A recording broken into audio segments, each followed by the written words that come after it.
Hello, student. You here to Anup Kumar. And as we know, the pharmacokinetic consists of drug absorption, distribution, metabolism, and excretion of drug. And in previous video, we already discussed about the absorption, distribution, and metabolism. And here in this video, I'm gonna discuss about the excretion of drug.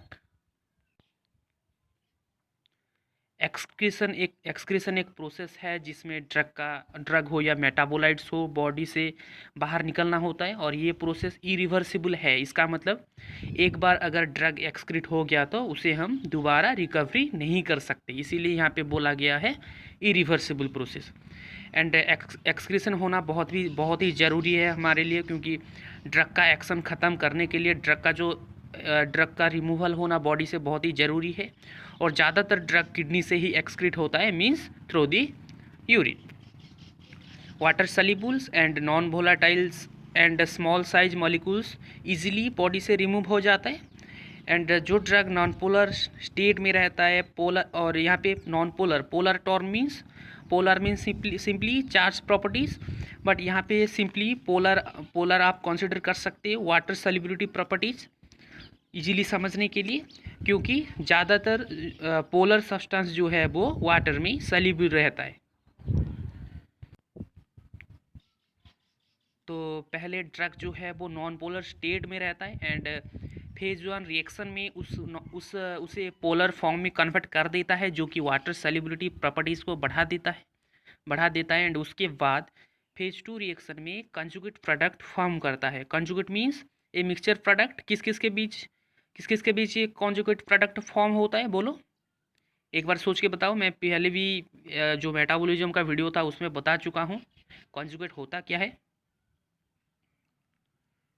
तो simply conjugate होता है phase 1 reaction का जो product है, वो जो and product है वो, और एंडोजिनस मटेरियल्स का एडिशन प्रोडक्ट होता है।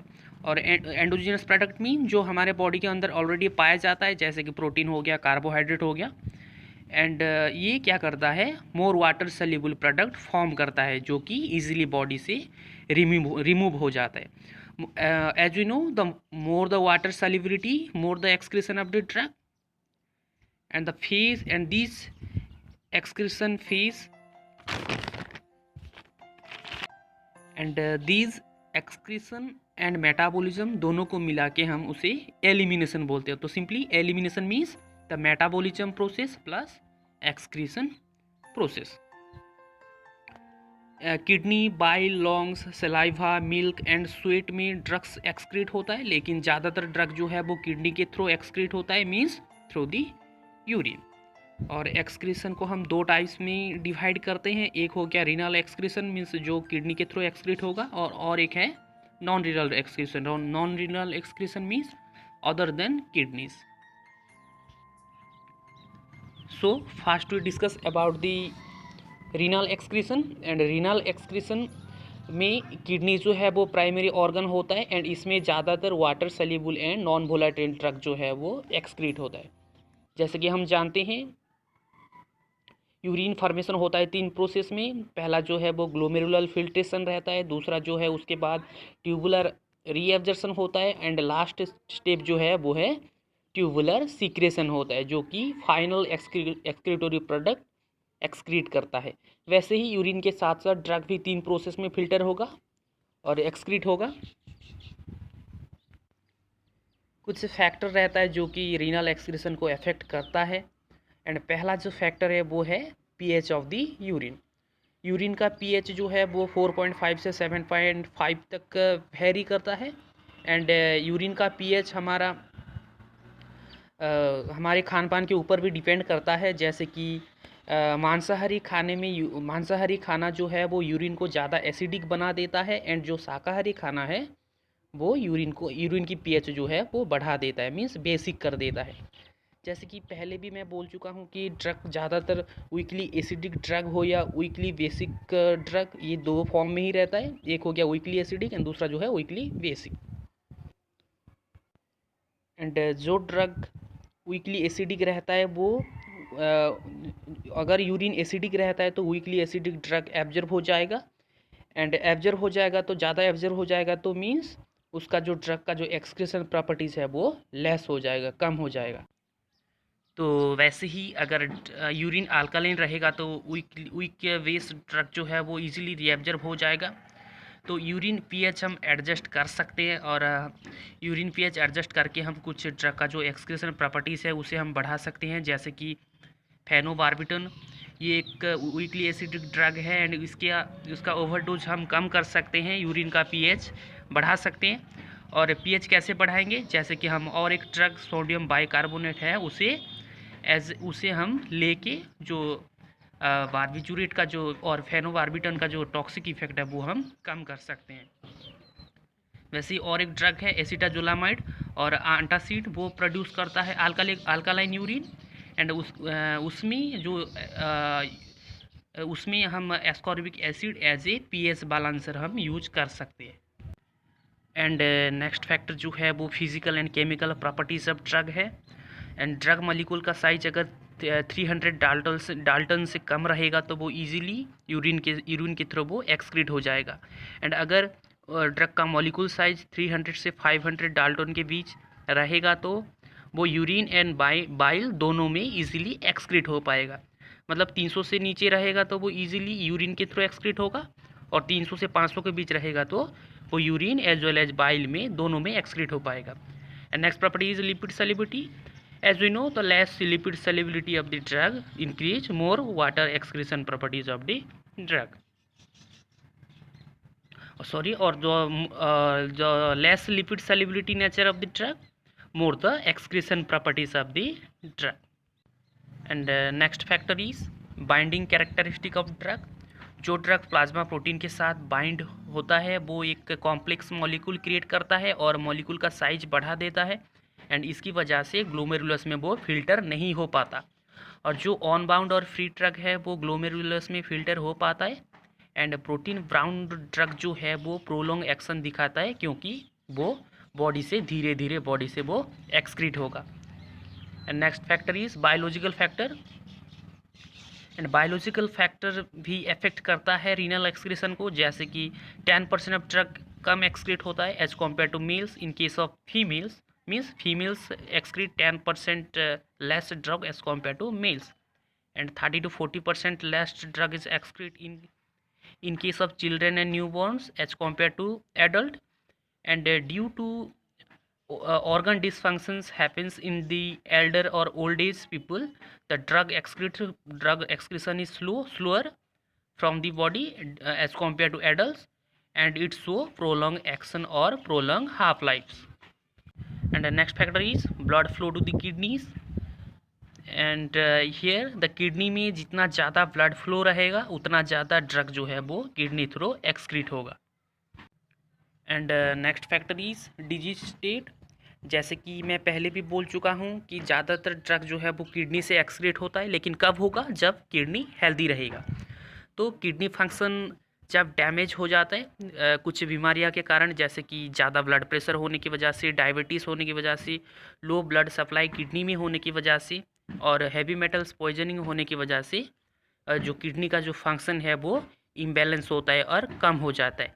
अगर किडनी का फंक्शन इम्बैलेंस होगा और डिसफंक्शन होगा तो उसका मतलब कि जो ड्रग है जो किडनी से एक्सक्रीट होता है ज़्यादातर वो भी कम रहेगा। एंड नेक्स्ट और एक डिजीज़ है जैसे कि यूरेमिया। यूरेमिया को हम एजोटेमिया डिजीज़ भी बोलते हैं। एंड इसमें क्या होता है, फ्लूइड डिपोजिट होने लगता है एंड प्रोटीन डिपोजिट होने लगता है, प्रोटीन मेटाबोलाइट्स भी डिपोजिट होने लगता है, एंड उसकी वजह से ड्रग बॉडी में एक्यूमुलेट हो जाता है एंड ड्रग जो है वो पॉइजनस इफेक्ट दिखाता है। These are the all about the renal excretion. Next we move on to non-renal excretion of the drug. And first non-renal excretion is biliary excretion. Bile secret होता है liver में and ये fat को digest करने में मदद करता है।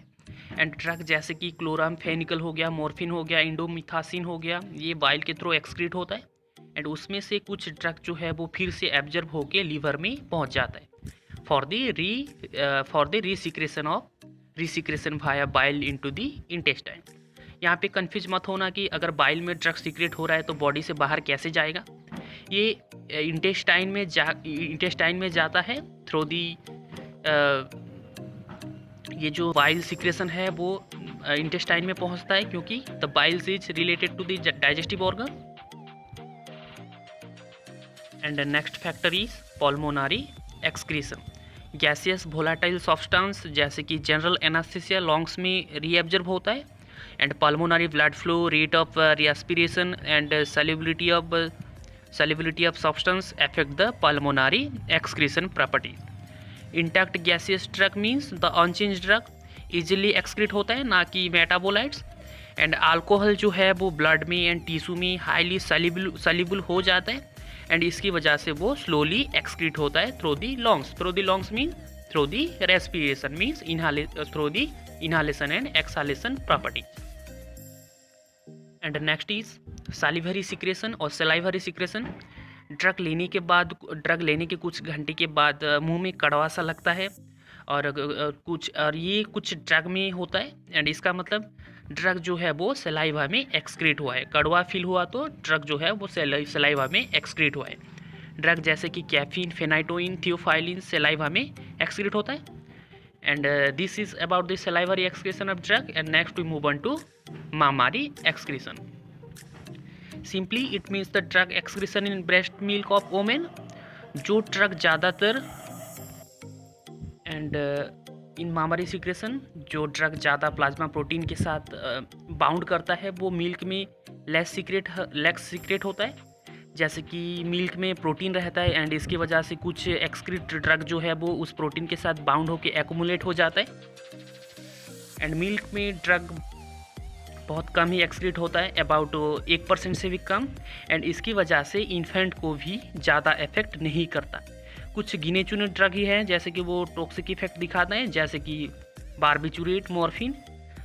और एक पॉइंट है, अगर कोई ब्रेस्ट फीडिंग मदर जो है स्मोकिंग कर रही है तो जो वो स्मोकिंग में निकोटीन रहता है वो मिल्क के थ्रू एक्सक्रीट होके इन्फेंट को अफेक्ट कर सकता है। And next secretion is skin excretion. Drug excrete होता है through the skin via the sweating.